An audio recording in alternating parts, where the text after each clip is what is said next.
Hello everyone, आज के इस वीडियो में हम बात करेंगे एचसीएफ यानी मशक के बारे में। देखिए, मैं आज आप लोगों को एचसीएफ ज्ञात करने का दो विधि बताऊंगा। एक पहला गुणनखंड विधि और दूसरा भाग विधि। मैंने आज आपके लिए दो क्वेश्चन लाया है और दोनों क्वेश्चन को गुणनखंड विधि तथा भाग विधि से एचसीएफ ज्ञात करेंगे।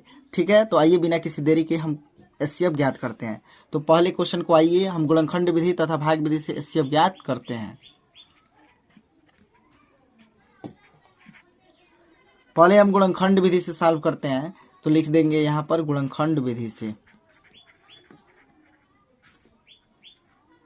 गुणनखंड विधि से तो दिए गए नंबर का पहले हम गुणनखंड करेंगे। तो 9 का गुणनखंड करेंगे, तो 9 का गुणनखंड आप जानते ही हैं, 3 गुणे 3 यानी 3 त्रिका 9। अब 12 का करेंगे, तो 12 का 2 दूना 4, 4 तिहाई 12। ठीक है, वैसे ही 30 का करेंगे, तो 30 का कर लीजिए, 2 से कट जाएगा, तो पहले 2 और 4 से नहीं कटेगा, 2 तिहाई 6, 6 पचे 30 यानी 2 गुणे 3 गुणे 5, 30 का गुणनखंड मिला।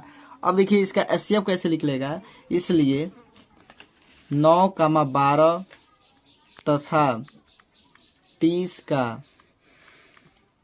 एचसीएफ का फुल फॉर्म क्या होता है? Highest common factor. हम कैसे एचसीएफ निकालेंगे? तो हम कॉमन ढूंढते हैं। कॉमन मीन्स जो तीनों में हो, जैसे तीनों का गुणनखंड निकाला है ना, जो तीनों में होगा वही इनका क्या होगा? एचसीएफ होगा। तो हम देख रहे हैं कि यहाँ पर 1 3 ऐसा है जो तीनों में है, 9 में भी है, 12 में भी है और 30 में भी है। तो इसका एचसीएफ क्या हो जाएगा? 3 हो जाएगा। यही हमारा क्या हो जाएगा? आंसर। ठीक है, ये रहा गुणनखंड विधि से एचसीएफ। अब आइए इसको भाग विधि से हम एचसीएफ ज्ञात करते हैं। तो इधर लिख देंगे भाग विधि से। देखिए भाग विधि में हम करते क्या है, तो पहले दिखा देंगे सबसे बड़ा कौन है। तो सबसे बड़ा कौन है? तो 30 है।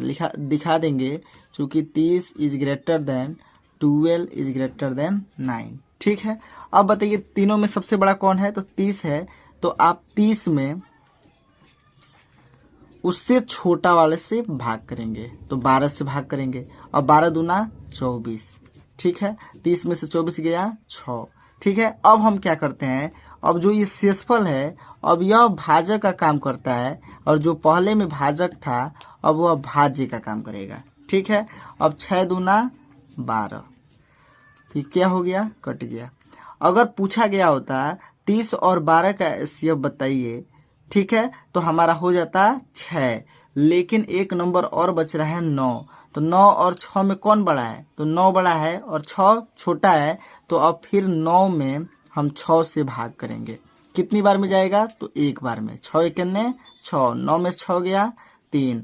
अब 3 जो है हमारा अब शेषफल नहीं रहेगा, अब यह भाजक बन जाएगा।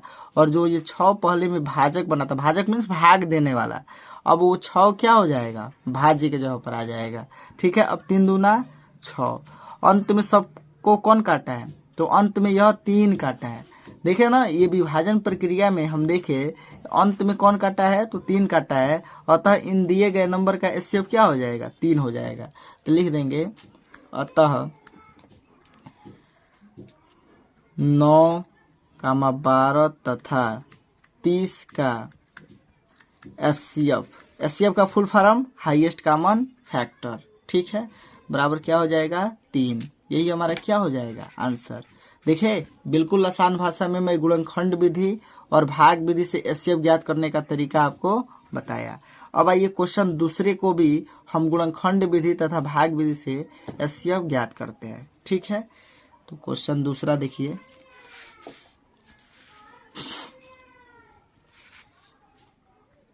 बीस, 40, 90। ठीक है, इसको भी हम सॉल्व कर देते हैं, यानी इसका हम एचसीएफ ज्ञात कर देते हैं गुणनखंड विधि तथा भाग विधि से। तो लिखेंगे गुणनखंड विधि से। गुणनखंड विधि से सबसे पहले आपको क्या करना होगा? दिए गए नंबर का गुणनखंड करना होगा। ठीक है, तो आप 20 का गुणनखंड कर लीजिए। अगर आपको नहीं समझ में आएगा कैसे गुणनखंड करते हैं, तो देखिए रफ में मैं कैसे गुणनखंड करता हूँ। 20 को आप गुणनखंड पहले करेंगे, तो 2 दहा में 20, फिर 2 पचे 10, फिर 5 इकन्ने 5, यानी 20 के जगह पर हमारा मिला 2 गुणे 2 गुणे 5। ठीक है, अब 40 का गुणनखंड कर लीजिए। तो 40 का करेंगे तो 2 से 20 बार में फिर 2 से 10 बार में, फिर 2 से 5 बार में, 5 से 1 बार में। तो 40 का गुणनखंड हमारा मिला 2 गुणे 2 गुणे 2 गुणे 5। अब 90 का गुणनखंड कर लीजिए। 90 2 से 45 बार में, अब 2 से नहीं कटेगा क्योंकि यह विषम संख्या है। अब 5 से काटेंगे, 5 नवा ये सॉरी पहले 3 से काटेंगे तो 3 से ये कट जाएगा 15 बार में, 15 तिया 45, फिर 3 से कटेगा 5 बार में और 5 इक्यानवे 5, यानी हमारा 90 का गुणनखंड मिला 2 गुणे 3 गुणे 3 गुणे 5। ठीक है।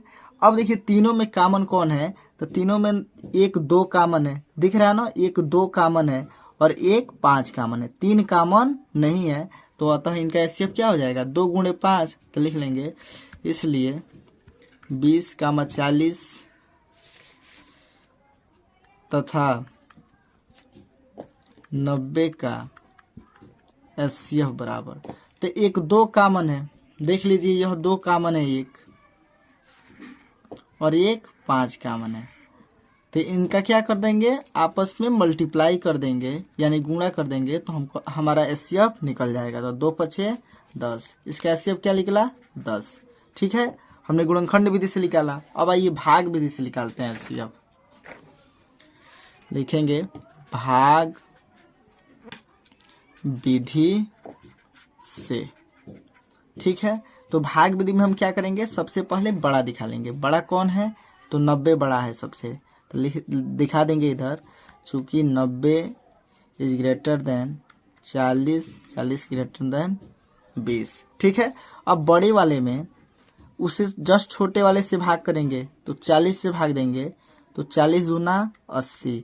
अब 90 में से 80 गया 10। अब 10 यह भाजक का काम करेगा और 40 पहले भाजक था तो अब वह भाजे का काम करेगा। 10 चौका 40, क्या आया, कट गया। ठीक है, तो अगर पूछा होता 90 और 40 का एचसीएफ बताइए, तब तो हो जाता 10, लेकिन एक और 20 बच रहा है, तो पहले उसको भी हम ट्राई कर लेते हैं। तो अब 20 और 10 में बड़ा कौन है, तो 20 है, तो 20 को अंदर रखेंगे और 10 को बाहर। अब 10 दूना 20, क्या हुआ, कट गया। यानी जो लास्ट में काटता है वही इनका क्या होता है, एचसीएफ होता है। तो लिख देंगे अतः